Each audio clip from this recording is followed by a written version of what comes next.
오늘 우리에게 주신 하나님의 말씀은 누가복음 1장 1절에서 25절까지 말씀입니다. 봉독은 5절에서 13절, 18절에서 20절만 하겠습니다. 유대왕 헤롯 때에 아비아주에 배속된 제사장으로서 사가랴라고 하는 사람이 있었다. 그의 아내는 아론의 자손인데 이름은 엘리사벳이다. 그 두 사람은 다 하나님 앞에서 의로운 사람이어서 주님의 모든 계명과 규율을 흠잡을 데 없이 잘 지켰다. 그런데 그들에게는 자녀가 없었다. 엘리사벳이 임신을 하지 못하는 여자이고 두 사람은 다 나이가 많았기 때문이다. 사가랴가 자기 조의 차례가 되어서 하나님 앞에서 제사장의 직분을 담당하게 되었다. 어느 날 제사직의 관례를 따라 제비를 뽑았는데 그가 주님의 성소에 들어가 분향하는 일을 맡게 되었다. 그가 분향하는 동안에 온 백성은 다 밖에서 기도하고 있었다.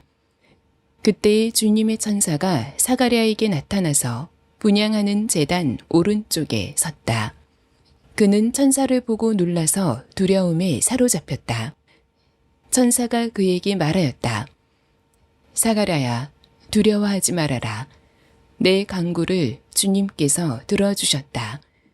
내 아내 엘리사벳이 너에게 아들을 낳아줄 것이니 그 이름을 요한이라고 하여라. 사가랴가 천사에게 말하였다. 어떻게 그것을 알겠습니까? 나는 늙은 사람이요. 내 아내도 나이가 많으니 말입니다. 천사가 그에게 말하였다. 나는 하나님 앞에 서 있는 가브리엘인데 나는 내게 이 기쁜 소식을 전해주려고 보내심을 받았다. 보아라, 그때가 되면 다 이루어질 내 말을 내가 믿지 않았으므로 이 일이 이루어지는 날까지 너는 벙어리가 되어서 말을 못하게 될 것이다.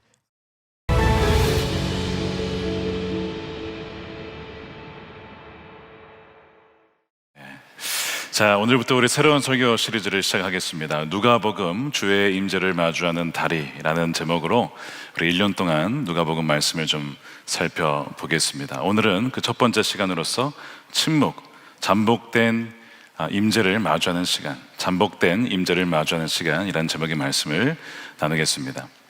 2026년 올해부터 우리가 새롭게 정한 것 중에 하나가 바로 선한 목자의 길이라고 하는 것입니다.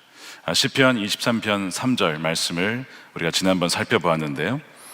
선한 목자께서 자기 이름을 위하여 하나님의 백성들을 바른 길로, 의의 길로 인도해 주신다라는 것에 착안하여서 선한 목자의 길, 영어로는 5B Pathway라고 하는 것을 정하여서 우리 교회 양육과정으로 이제 또 보완을 하고 또 세우게 되었습니다.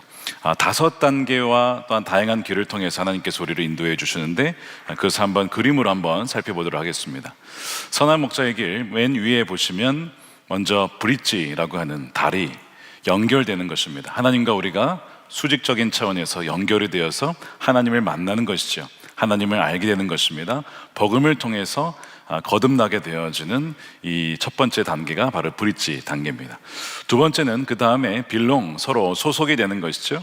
예수님의 몸된 교회로서 서로가 지체가 되어서 가족이 되어서 목장 안에서 서로 위해서 기도해주고 또한 지지해주는 그런 관계가 바로 이 빌롱 두 번째 단계가 되겠습니다. 세 번째는 비컴입니다. 그리스도의 형상을 담고 또한 예수님과 동행하는 자로 말씀의 뿌리를 깊게 주님께 내려서 성장하고 성숙하는 단계, 우리 교회의 모든 제자훈련 과정이 바로 이 비컴 단계가 되겠습니다. 그 다음에 이제 이 빌드 단계는 네 번째인데 바로 옆에 있는 사람을 세워주는 것입니다. 나 혼자만 제자로 사는 것이 아니라 제자를 삼는 제자로서 그들도 예수님을 따라가고 그들도 제자를 삼을 수 있는 사람으로 재생산이 되는 그 과정이 네 번째 빌드 단계, 생명이 계속 번식이 되어지는 그런 단계가 되겠습니다.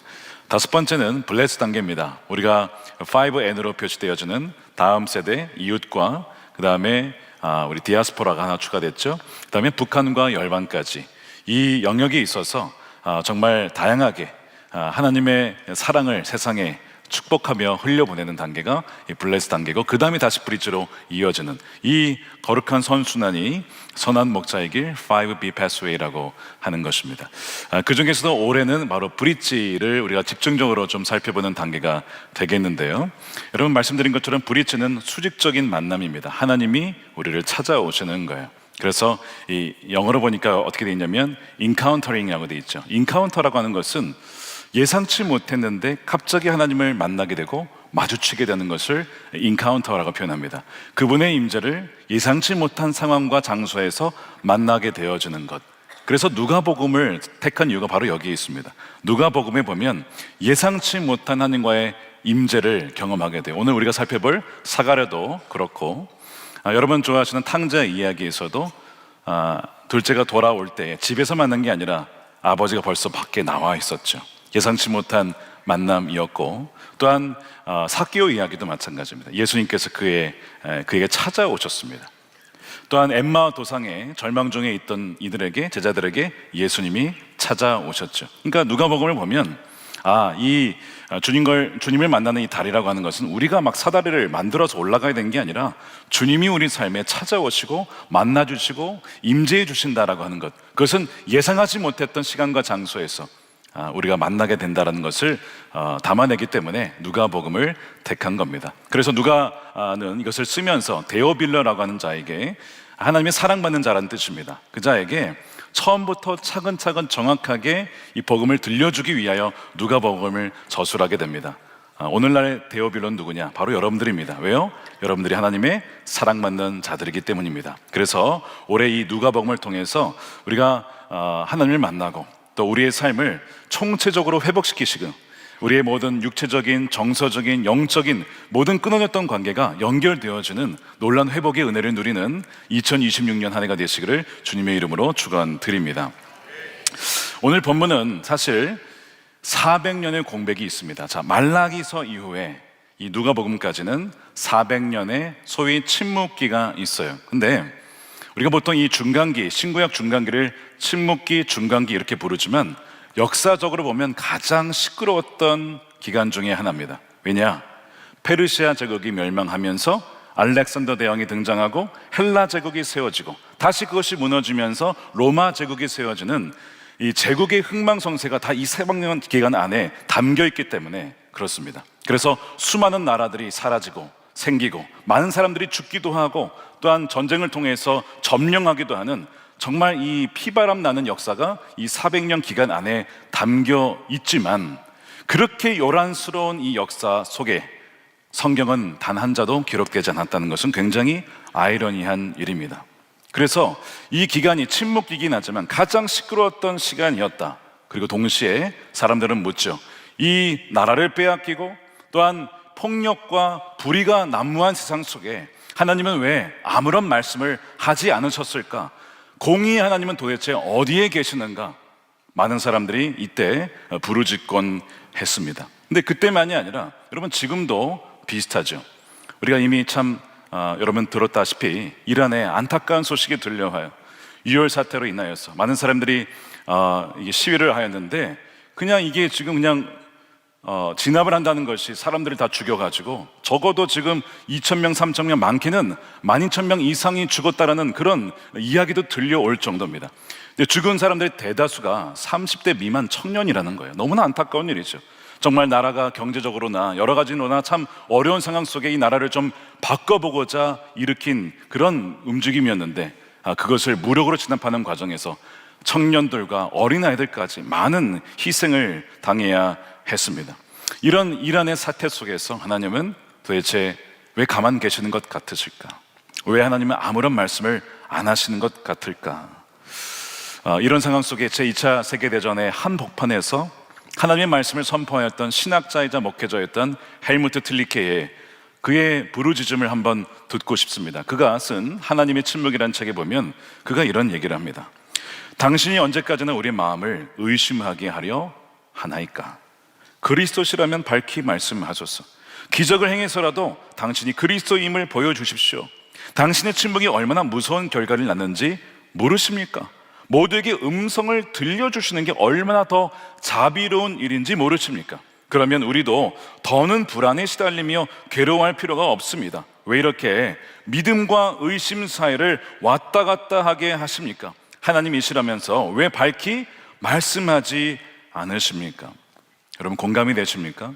믿음과 의심 사이에 왔다 갔다 하는 이들에게 기명기고 아니면 아니라고 말씀해 주시면 얼마나 좋겠습니까? 근데 침묵하시는 하나님 앞에 도대체 우리가 어떻게 반응해야 할지, 이 침묵이라고 하는 것은 굉장히 불편하죠. 누군가를 만났을 때도 대화가 없이 침묵이 흐르면 어색해서 더 이상 있을 수가 없는 것처럼 하나님, 주님을 택하고 주님을 따라간다고 했는데 아무런 말씀을 안 하시고 정말 불의와 폭력의 세상 속에서 하나님이 어떤 말씀도 안 하시는 것처럼 느껴질 때 이런 틀리케처럼 이런 어떤 하나님께 이런 소리를 누구든지 낼 수가 있다는 것이죠. 참으로 역설적이게도 이 신구약 중간기의 400년 기간은 어떤 기간이었느냐, 또한 철학이 가장 왕성하게 발달했던 시간입니다. 철학의 거장들이 다 이 시기에 있었어요. 소크라테스, 그의 제자 플라톤, 아리스토텔레스를 비롯한 헬라 철학의 거장들이 이때 가장 활발하게 움직이면서 로고스를 논했습니다.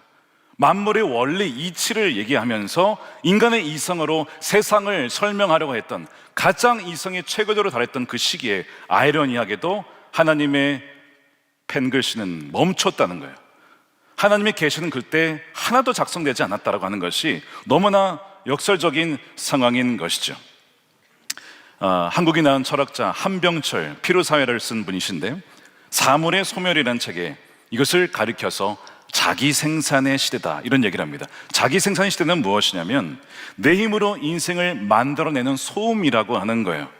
그래서 인간이 스스로 정보를 생산하고 모든 것을 설명하려고 할 때 정작 신비는 사라지고 거룩함은 사라지고 그의 표현에 의하면 탈신성화되어서 정작 하나님의 임재를 느끼지 못하게 된다라고 하는 것을 이야기를 합니다. 인간이 공허한 말을 쏟아내고 소음으로 가득 찰 때 정작 하나님의 계시는 들려지지 않는다. 이것이 신구약 중간기 400년의 침묵기였다는 것이죠. 자, 이 역사의 아이러니가 이 사가랴라고 하는 인물에서 이제 만나게 됩니다. 자, 사가랴는 나라를 잃은 이스라엘 민족의 제사장입니다. 요세포스에 의하면 당시에 제사장이 몇 명이었냐? 한 18,000명에서 2만 명 정도 되었다고 해요. 그런데 24계조로 나누어서 1년에 2번씩 일주일간 그렇게 조별로 맡아서 성전에 가서 거기에서 분향을 하는, 기도를 하는 역할을 맡았어요.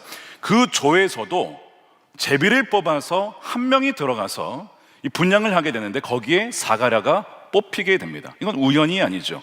일생에 한 번 올까 말까. 자, 2만 명에서 그 한 명 뽑히는 건 쉬운 일이 아닙니다. 근데 뽑혔어요. 그래서 분향을 하게 되는 사람이 바로 이 사가랴이죠.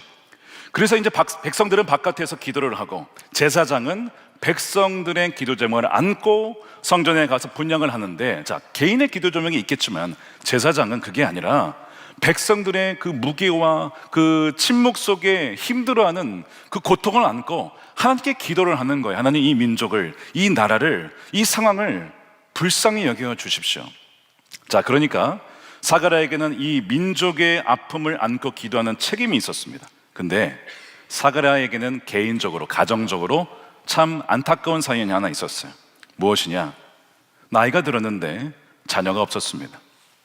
오랜 시간 자녀를 위해서 기도했을 텐데 자녀가 없는 상황, 이 두 가지가 이 사가랴라는 인물 한 명의 수렴이 되는 거예요. 그래서 이 7절 보십시오. 그런데 그들에게는 자녀가 없었다. 그런데 그들에게는 자녀가 없었다. 엘리사벳이 임신하지 못하는 여자이고 두 사람은 다 나이가 많았기 때문이다. 지금도 자녀를 갖지 못하여서 너무나 힘들어하는 가정이 있습니다. 근데 그때는 더 했죠. 유대 사회에서 자녀를 갖지 못한다라고 하면 하나님께서 복을 주지 않으셨나 보다, 이렇게 여겨지던 시대. 게다가 제사장인데, 하나님이 택하신 제사장인데 자녀가 없다, 대를 잇지 못하는 것뿐만 아니라 제사장인데 어떻게 하나님의 은혜를 받지 못했나, 이런 사람들의 수군거림이 있었던 때에 지금 사가랴와 엘리사벳이 살고 있었던 것이죠. 그 두 가지 침묵, 민족적인 고난에 대한 침묵과 개인 가정사에 대한 하나님의 침묵이 이 사가랴의 삶 속에 있어서 그것이 그를 짓누르고 있었던 것이죠. 오늘날에도 사가랴와 같은 분들이 참 많이 있습니다. 말 그대로 이 사가랴와 엘리사벳처럼 오랜 시간 기도했지만 그 가정에는 생명을 주지 않아서 수십 차례 시술을 했지만 결국 생명이 생기지 않는 것으로 인하여서 포기하고 절망한 그런 가정들이 있죠. 오늘날의 사가랴와 엘리사벳이라고 할 수 있습니다. 또한 수년 동안을 밤잠 설쳐가며 준비했어요. 취업을 준비했는데 번번이 고배를 마시는 거예요. 취업이 안 되는 거예요. 그렇게 믿음이 좋다고 하는데 정작 세상에서는 그 어떠한 것도 누리지 못하는 그런 청년 사가랴도 있습니다. 사랑하는 사람과의 관계가 틀어지고 친척과 가족과의 관계가 틀어져서 이 닫힌 관계가 열리기를 원하지만 여전히 닫힌 태처럼 그렇게 힘들어하는, 관계 때문에 힘들어하는, 또한 관계로 인해서 힘들어하는 사가랴가 또한 있다는 것이죠. 여러 다양한 모습 속에 사가랴가 오늘날에도 아마 오늘 예배하는 사람들 중에, 여러분들 중에 아마 분명히 있으리라 생각합니다. 여러분, 제가 한번 여쭙겠습니다. 여러분의 기도를 하나님께서 들으신다라고 여러분 믿으십니까? 제가 1부, 2부, 3부 다 물어봤거든요. 1부 아무도 없었고요, 2부 3명이 있었고요, 3부도 아무도 없었습니다. 4부가 제일 많았던 것 같습니다. 할렐루야.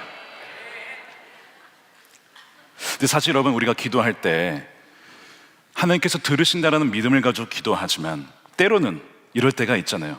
들으시나? 나 혼자 독백하는 거 아니야? 나 혼자 벽 보고 얘기하는 거 아니야? 그럴 때가 여러분 있잖아요. 믿음과 의심 사이에 시소할 때가 있잖아요. 믿음으로 기도하다가도 현실을 보면 아니야, 안 될 거야 하다가도 말씀을 들으면 다시 믿음으로 기도하고, 여러분 이 왔다 갔다 하는 게 저와 어느 일부 사람들의 이야기입니까? 아니면 우리의 이야기입니까? 여러분 우리의 이야기예요. 사가랴도 얼마나 그렇게 기도했겠습니까? 근데 아무런 응답이 없는 수십 년의 세월이 흘렀어요. 근데 여러분 기억하십시오. 오늘 본문에 하나님께서 사가랴의 기도를 들으셨답니다. 뭐라고 되어 있냐면 13절에요. 천사가 그에게 말하였다. 사가랴야, 두려워하지 말아라. 두려워하지 말아라. 내 간구를 주님께서 들어주셨다. 아멘이죠. 여러분들의 간구를 주님께서 듣고 계십니다. 여러분들이 기도하지 않아도 사실 마음속에 차마 이 기도를 하면 누가 들으면 뭐라 할까 하는 그 기도도, 그 마음속으로 하는 기도도 주님은 다 듣고 계신다는 거예요. 우리의 형편과 사정을 주님은 너무나 잘 아시기 때문에, 그러니까 이 말씀은 너무나 놀라운 복음이죠. 기쁜 소식이죠. 하나님이 침묵하시는 것 같아 보여도 하나님이 안 들으시는 것이 아니라는 것입니다. 하나님은 기도를 들으셨고 400년의 침묵을 깨는 놀라운 응답을 가브리엘 천사를 통해서 지금 선포하시면서 무슨 말씀을 하시냐면, 세례 요한이 탄생한다. 너의 가정에 이 아들이 태어날 것인데 그는 예언자라고 하는 거예요. 이 요한은 하나님과 사람들, 세상과 하나님을 연결하는 다리 같은 역할을 하죠. 사람과 예수님 사이를 연결하는 다리 역할을 하는, 주의 오시기를 예비하는 선지자입니다. 그가 어떤 사람이 될 것인지를 16절 이렇게 되어 있습니다. 이스라엘 자손 가운데 많은 사람을 그들의 주 하나님께로 돌아오게 할 것이다. 그는 또한 엘리야의 심령과 능력을 가지고 주님보다 앞서와서 부모의 마음을 자녀에게로 돌아오게 하고 거역하는 자들을 의인의 지혜의 길로 돌아서게 해서 주님을 맞이할 준비가 된 백성을 마련할 것이다. 할렐루야. 이런 세례 요한을 이 사가랴의 가정에 하나님이 주신다는 거예요. 정말 놀라운 약속이죠. 하나님께서 보시기에 큰 인물이 될 것이다. 여자가 낳은 자 중에 이보다 큰 자가 없을 것이라고 하는 놀라운 약속의 말씀을 주셨어요. 여러분들이 만약에 사가랴라면, 여러분들이 엘리사벳이라면 이 응답의 말씀을 들으면 어떻게 하겠습니까? 할렐루야, 주님 찬양합니다. 드디어 응답해 주셨군요. 역시 하나님은 신실하신 분이십니다. 이렇게 응답하지 않겠습니까? 그런데 사가랴는 그렇게 반응하지 않았습니다. 사가랴는 그렇게 응답하지 않았어요. 왜 그럴까요? 사람이 너무 오랜 시간 기도해도 아무런 응답이 없으면요, 부정적이고 회의적인 마음이 듭니다. 보고도 믿질 못해요. 보고도 마치 도마처럼 주님을 보고도 믿지 못하는 거예요. 사가랴가 그러했습니다. 회의적으로 바뀌어 있었어요. 들어도 믿질 못합니다. 그러면서 그 천사의 놀란 이야기를 듣고 한다는 얘기가 이거였어요. 사가랴가 천사에게 말하기를, 어떻게 그것을 알겠습니까? 저나 아내나 지금 나이가 많습니다. 무슨 얘기예요? 불가능한 일입니다. 저에게 희망 고문해 주지 마세요. 끝났습니다. 그런 말 마십시오. 많은 사람들이 이 사가랴를 보고 판단을 합니다. 아니 뭐 말씀대로 흠없이 살았다면서 뻥이네. 어떻게 천사가 이렇게 얘기하는데 거기에 대해서 못 믿겠다는 듯이 말할 수 있을까? 근데 여러분, 사가랴 편에서 한번 생각해 보세요. 자, 한편으로는 400년의 오랜 제국의 발길질 속에 나라를 잃은 채 살았어요. 응답이 안 됐습니다.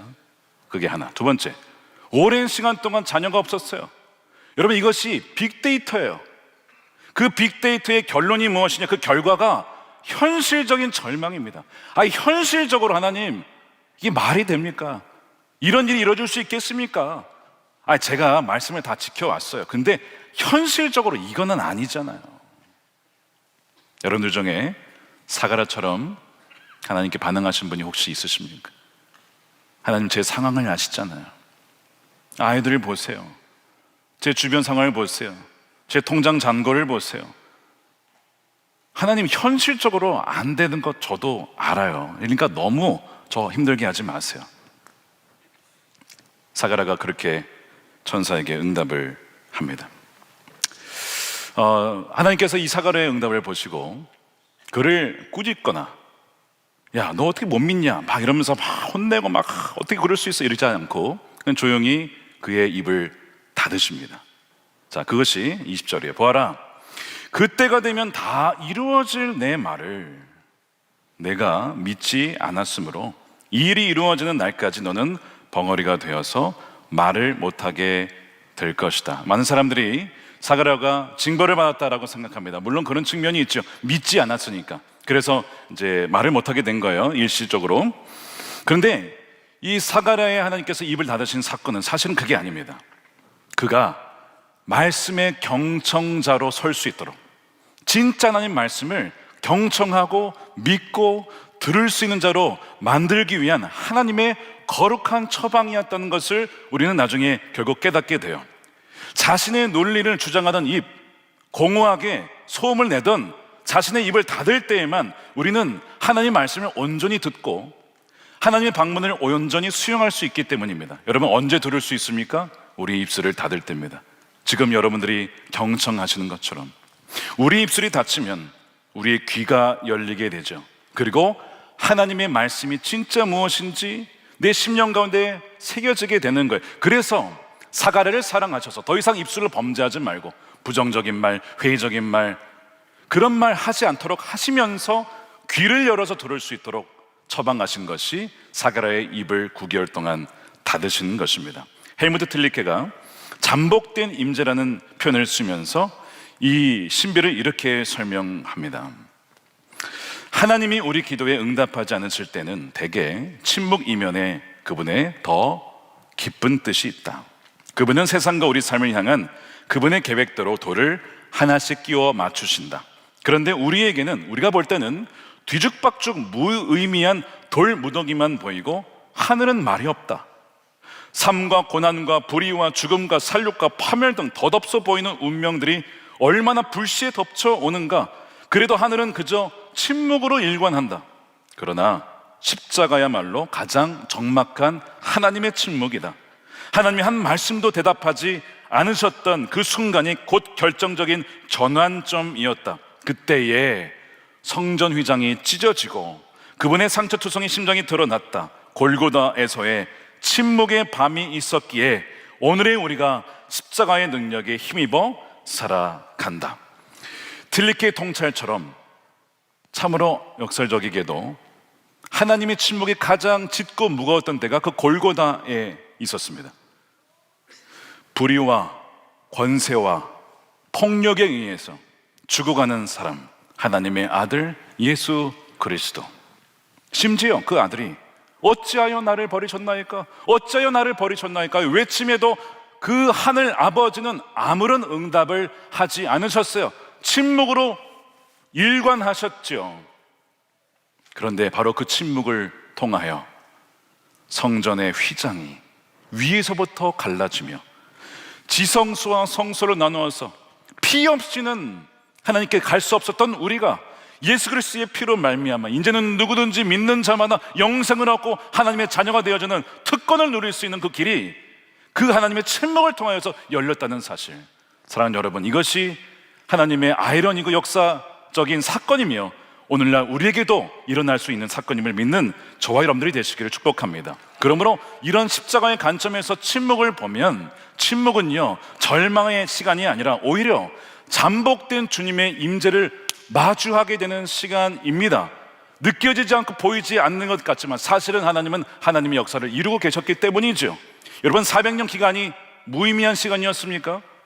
로마 제국을 통하여서 길이 열리고 뚫리면서 복음이 온 세계로 뻗어나갈 수 있는 그 기간, 하나님께서 그것을 하나하나 다 준비시키셨고, 헬레니즘 문명을 통하여서 언어를 통일해서 복음이 전파될 때에 언어가 복잡하면 장벽이 생기니까 언어를 다 통일시켜가지고 헬라어로 복음이 다 전파될 수 있도록 400년을 준비하셨어요.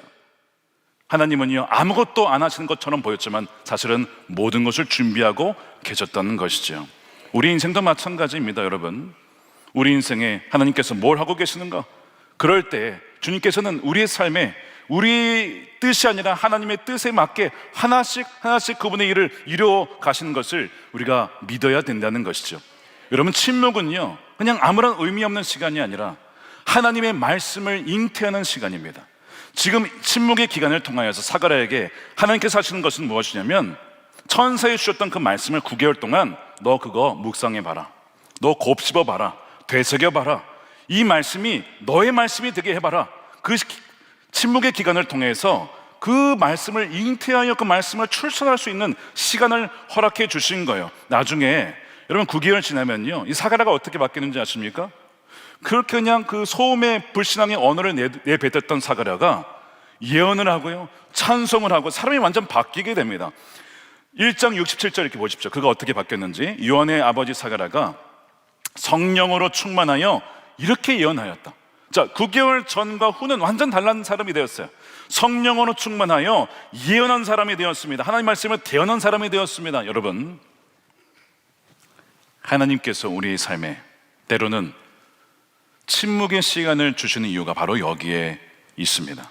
침묵의 시간은 낭비가 아니라 하나님의 말씀을 우리가 경청하고 그 말씀을 우리가 잉태하여 그 말씀을 출산하여 말씀을 살아낼 뿐만 아니라 그 말씀이 우리에게 적용될 수 있고 또한 그 말씀을 다른 사람들에게 증거할 수 있도록 이 침묵의 시간을 허락해 주신다는 것이죠. 헨리 나우엔이라는 분이 있습니다. 돌아가셨지만 마음의 길이라는 책에 사막 교부들의 금원짐이라는 예전에 아주 오래된 책이 있어요. 그거를 읽고 그분이 소화하고 이렇게 표현을 하셨습니다. 고독이란 혼자 있는 시간이 아니라 하나님과 단둘이 있는 시간이다. 사막 교부들이 얘기했던 침묵이란 단지 입을 다무는 것이 아니라 하나님의 음성을 경청하는 시간이다. 자신의 언어로 표현을 한 거예요. 그도 그 말씀을 품어내고 침묵 가운데 하나님의 말씀을 소화하고 자기의 언어로 이제는 다른 사람들에게 예언적인 말씀을 전했던 것이죠. 사랑하는 여러분, 이 9개월의 시간을 통하여 지금 이 사가랴는요, 완전 다른 사람이 됩니다. 그래서 나중에 침묵의 시간을 보낸 다음에 어떤 예언적인 이야기를 하느냐, 그것이 68절입니다. 주 이스라엘의 하나님은 찬양 받으실 분이십니다. 자기 백성을 돌보아 속량하시고 우리를 위하여 능력 있는 구원자를 자기 종 다윗의 집에 일으키셨다. 이제 예수님이 탄생하신다는 것을 예언하고 있죠. 그 다음에 75절입니다. 우리가 평생 동안 주님 앞에서 거룩하고 의롭게 살아가게 하셨다. 아가야, 이제 세례 요한에게 얘기하는 거예요. 너는 더없이 높으신 분이 예언자라 불릴 것이니 주님보다 앞서가서 그 얘기를 예비하고 죄사함을 받아서 구원을 얻는 지식을 그의 백성들에게 가르쳐 줄 것이다. 이 사가랴는 천사가 준 말을 9개월간 잉태하고 후성시키고 자기의 언어로 소화하여 더 깊고 풍성하게 자신의 아들 세례 요한과 오늘날 우리들에게 성령의 감동으로 지금도 말씀하고 있는 것, 지금도 성령을 통해서 우리에게 영향을 미치는 놀라운 예언적인 말씀을 하고 있는 것입니다. 사랑하는 여러분, 2026년에 내가 원하지 않든 침묵의 시간을 통과할 때 이것을 기억하십시오.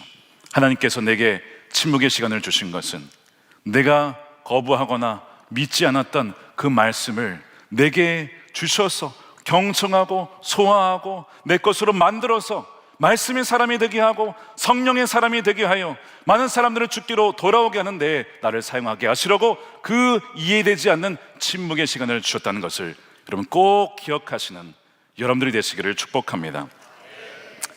이 침묵을 어떻게 우리에게 적용할까? 두 가지 방법을 제안합니다. 첫 번째, 사가랴처럼 수동적인 수용입니다. 우리가 원치 않았던 사건 사고로 인하여서 그런 침묵의 순간들을 맞이할 때가 있어요.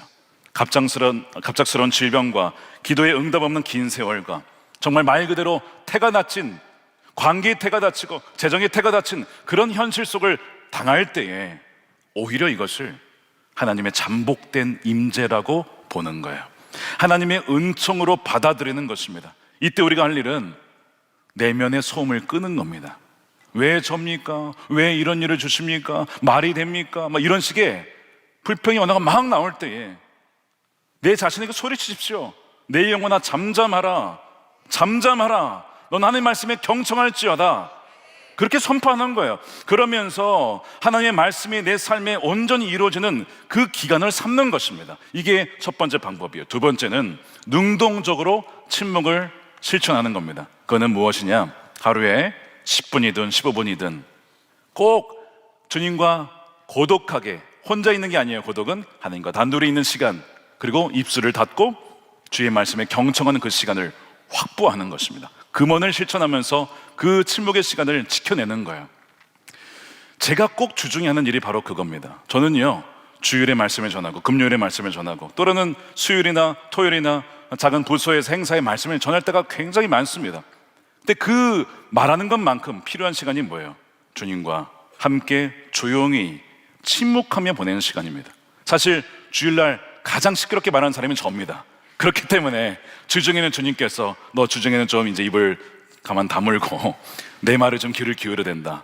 너 내 말 잘 안 들으면 너 말할 자격 없어. 그 맞아요. 실제 그렇습니다. 감사하게도 매주 주님께서 전하라고는 주시는 말씀을 주시는 것이 너무 감사한데 가만 보면 제가 하나님의 은혜를 받았어요. 주중에 침묵할 수 있는 시간을 주셨어요. 그리고 저도 그 시간을 확보하려고 정말 아등바등 그 시간을 지켜내려고 합니다. 그러니까 마귀는요 어떻게 할 거예요? 저를 방해하기 위해서 저를 나쁜 목사로 만들기 이전에 무슨 목사로 만들까요? 바쁜 목사로. 바쁜 목사로 만들면 주님과 함께 고독하게 침묵하는 시간이 사라지면 결국에는 제가 들은 말씀이 없으면 전할 말씀도 사라지게 되는 거예요. 그러니까 마귀는 계속해서 저를 바쁘게 만들 테지만 저는 목숨 걸고 주님과의 그 시간을 지키려고 하는 거예요. 그래서 주위의 분들에게 그 시간을 꼭 지켜달라고, 주님과의 시간을 꼭 보낼 수 있도록 해달라고. 저희가 가장 중요한 스케줄이 주님과의 만남의 스케줄이에요. 그래야만 제 입술을 닫을 때에만 사람들의 이야기를 들을 수가 있고 주님의 말씀을 들을 수가 있고 그 말씀을 저도 소화하여 이 말씀을 살아내고 이 말씀을 통하여 사랑하는 성도들에게 예언적인 말씀을 통해 듣는 자마다 살아나는 주의 역사가 일어날 수가 있기 때문입니다. 사랑하는 여러분, 이것을 여러분들 실천해 보세요. 주중에 하루에 단 10분, 15분이라도 그 이상은 더더욱 좋습니다. 기도하는 시간, 말씀을 묵상하는 시간을 통하여 여러분들에게 맡겨진 양떼들 있잖아요. 목장원들이 있잖아요. 자녀들이 있잖아요. 그들에게 여러분들이 예언적인 말씀을 통해 살려내야 되지 않겠습니까? 아가야, 너는 하나님의 사람이야. 아가야, 너 우울증과 공황장애에서 일어나야 돼. 아가야, 너는 하나님이 택하신 사람이야. 하도 세상에서 경쟁적인 이야기, 너는 루저다, 못한다, 이런 얘기를 듣고 아이들이 자라기 때문에 오늘 이 말씀 그대로 하나님의 말씀을 충만하여 이 아이들에게 축복할 때 이 아이들이 변하지 않겠습니까? 살아나지 않겠습니까? 그런 놀라운 역사가 일어나게 되기를 축복합니다. 2차 세계대전 말기에 독일 치하의 쾰른에서 일어났던 일이 있습니다. 나치가 유대인들을 다 잡아 죽였잖아요.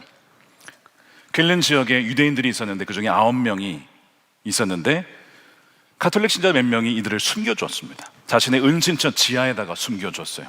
발각되면 숨겨준 자 다 죽는 겁니다. 그럼에도 불구하고 목숨 걸고 이 유대인들 9명을 지하에 1941년에서 1944년 그 사이에 몇 달을 숨겨주게 됩니다. 근데 그때 그 중에 한 명이 그 지하의 은신처의 벽에 이런 기록을 했습니다. 그것이 나중에 발견되는데 이런 겁니다. 나는 태양을 믿습니다. 비록 어둡더라도. 나는 하나님을 믿습니다. 비록 그분이 침묵하시더라도. 나는 이웃사랑을 믿습니다. 비록 그것이 어디에서도 드러날 수 없더라도. 이 세 줄의 이 말이 굉장한 울림이 있습니다. 지하에서 태양빛이 비춰지진 않지만 태양이 있음을 저는 믿습니다. 하나님의 음성이 명백하게 들려지진 않지만 하나님의 계심을 믿습니다. 이제 핵심은 이제 세 번째입니다. 이웃사랑이 드러나 보이지 않아도 이웃사랑을 믿습니다. 이것은 무슨 얘기냐? 이들을 위해서 목숨 걸고 지켜주는 사람들이 있었죠. 이들을 위해서 음식을 주는 사람이 있었죠. 자기의 옷을 나눠주는 사람이 있었죠. 발각되면 다 죽는 겁니다. 그러니까 드러낼 수는 없어요. 내가 누구를 숨겨주고 있다, 내가 누구를 도와주고 있다, 이런 이웃사랑을 말할 수는 없어요. 드러나지는 않지만, 그러나 분명히 그 지하에 목숨 걸고 그 사람들을 지켜주는 이웃사랑이 존재하고 있었음을 그가 그것을 기록에 남기면서, 사랑하는 여러분, 하나님의 임재가 느껴지지 않으십니까? 하나님의 사랑이 느껴지지 않으십니까? 하나님은 분명히 여러분과 함께 계시고 하나님 우리를 사랑하십니다 하는 것을 지금도 그 벽의 글씨를 통해 말씀하고 있어요. 어떻게 해요? 여러분, 주님의 임재가 안 느껴지십니까? 정말입니까? 여러분들을 위해서 기도해 주신 분들이 있잖아요. 여러분들을 위해 손잡아 주는 분이 있잖아요. 여러분들에게 아플 때 음식해다 주는 분이 있잖아요. 하나님의 음성이 명확하게 들리지 않는 것 같아도 하나님은 그 분들을 통하여 내가 너를 사랑한다, 내가 너를 붙잡고 있다 라고 지금도 주님은 말씀해 주고 계시는 거예요. 침묵 속에 잠복된 임재가 바로 이러한 것입니다. 2026년 우리가 브릿지라고 하는 한 해를 지나갈 때에 우리가 건너야 될 다리가 그겁니다. 눈에 보이지 않고 느껴지지 않아도 하나님은 분명히 우리와 함께 하신다는 그 눈이 분명히 열리는 올해가 되시기를 축복합니다. 그래서 여러분, 오늘 말씀을 정리하면서 여러분, 기적 두 가지가 일어났어요. 하나는 태가 닫혀있던 가정에 태가 열리면서 세례 요한이 태어났습니다. 사랑하는 여러분, 올해 닫혀있던 태가 열리고 정말 질병을 얻었던 분들이 치유를 받는 그 놀라운 은혜가 부어지게 되기를 축복합니다. 근데 여러분, 더 놀라운 기적이 있었어요. 더 놀라운 기적, 바로 사가랴가 변한 것입니다. 9개월을 통하여서 불신앙에 자기의 소음을 냈던 그 사람이 9개월을 지나 성령 충만하여 예언의 말씀을 쏟아내었던 것처럼, 비록 우리의 기도 제목, 우리가 원하는 것이 응답되지 아니할지라도 하나님은 우리에게 성령으로 충만하여서 하나님을 사랑하고 하나님을 의지하는 자, 그렇게 된다면 그것이야말로 진정한 기적의 모습이 아니겠습니까? 참된 기적은 답 없는 현실 속에서도 그 문제보다 훨씬 크신 하나님을 여전히 신뢰하는 것이야말로 진정한 기적인 줄로 믿습니다. 이 놀라운 기적이 여러분들의 2026년 한 해에 구비구비마다 함께 하시며 때로는 잠복하시며 그러나 여전히 떠나지 아니하시는 하나님의 임재 속에 살아가시는 저와 여러분들의 삶이 되시기를 주님의 이름으로 축원드립니다. 아멘. 이 시간 함께 우리 기도할 때 오늘은 좀 침묵 가운데 우리가 기도했으면 좋겠습니다. 한번 눈을 감아 보십시오.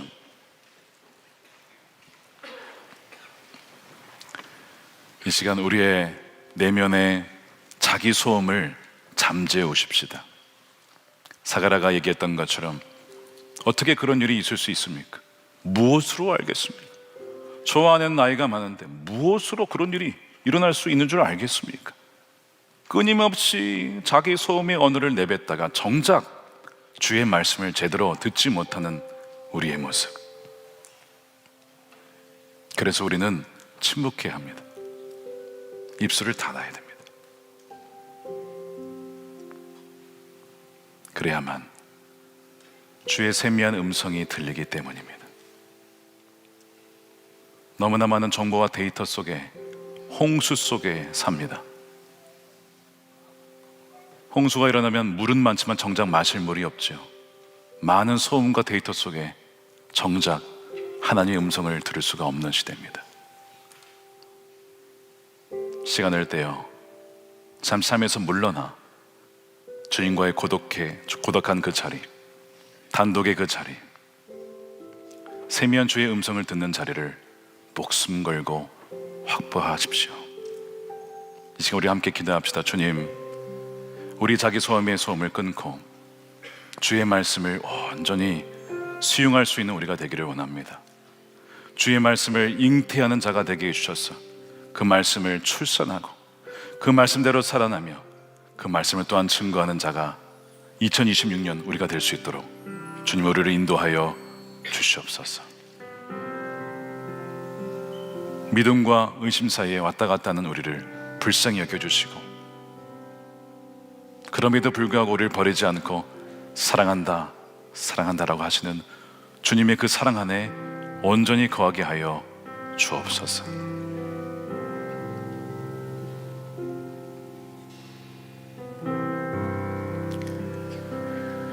살아계신 아버지 하나님, 감사합니다. 감사합니다. 끊임없이 부정적인 말과 회의적인 말과 우리 입술로 세상과 하나님을 설명해 보려고 자신의 이성을 의지하였던 어리석은 우리를 불쌍히 여겨 주십시오. 헬라 철학의 가장 두 높았을 때 오히려 하나님의 계시는 멈추었습니다.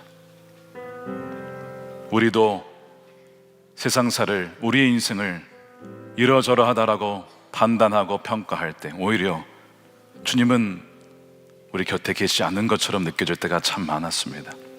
그럼에도 불구하고 사가랴를 버리지 아니하시고 그에게 침묵을 주셔서 그 말씀을 잘 되새길 수 있도록 기다려주시고 인내해 주신 것처럼 주님 이 시간 사랑하는 주의 성도들을 품어주시고 안아 주옵소서.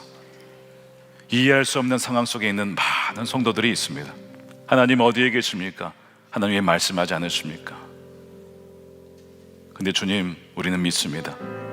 아기가 엄마 품에 가장 깊은 곳에 안겨 있을 때 비록 아기는 엄마 얼굴을 볼 수 없지만 바로 그때가 가장 엄마 깊은 곳에 안겨 있는 때라는 것을 주님 우리가 믿게 하여 주옵소서.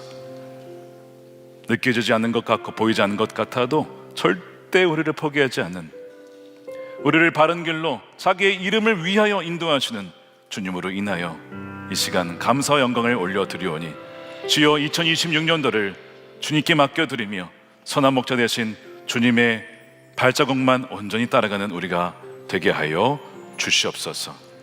이 시간 11조와 감사헌금과 또한 성경금으로 특별히 성경금을 약정하며 먼저 그의 나라와 의를 구하며 나아갑니다. 복음의 빚진 자입니다. 복음의 빚진 자에서 이제는 은혜의 전달자가 되어 다음 세대와 이웃과 디아스포라와 북한과 열방을 향해 주여 사랑을 흘려보낼 수 있는 하나님의 신실한 자녀들 되게 하여 주시옵소서.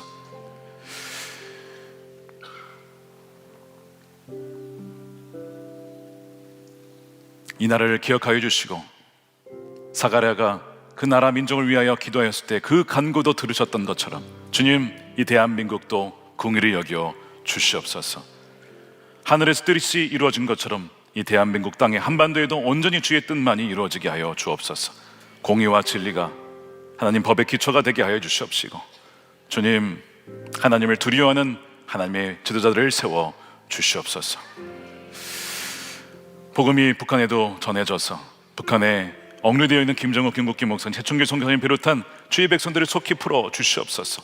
함께 예배하는 그날이 속히 오게 하여 주시옵시고 함께 예배하는 그날 하나님께 영광 올려드리며 한반도 통일과 또한 열방의 중국과 러시아를 넘어 온 열방의 복음의 통로가 되어지는 이 한반도가 될 수 있도록 주여 통일 한반도를 허락하여 주시옵소서. 주님 이란 땅을 긍휼히 여겨주시고 주님 이란을 위해서 우리가 함께 기도하며 나아갈 때에 하나님 바로 이 어려움을 통하여서 온 세계 그리스도인들을 통하여 이란을 위해서 기도하게 하신 하나님의 크신 뜻이 있음을 우리가 믿고 감사드립니다. 하나님 이란 땅에 악한 정권이 무너지고 모든 경고원전이 무너지고 하나님 나라가 임하는 그날이 속히 오게 하여 주시옵소서.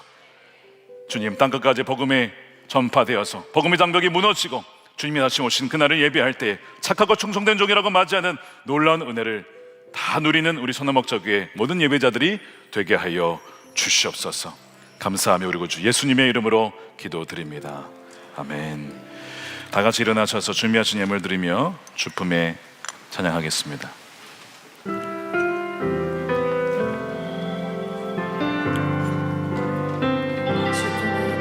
주님께 올려드립니다. 할렐루야.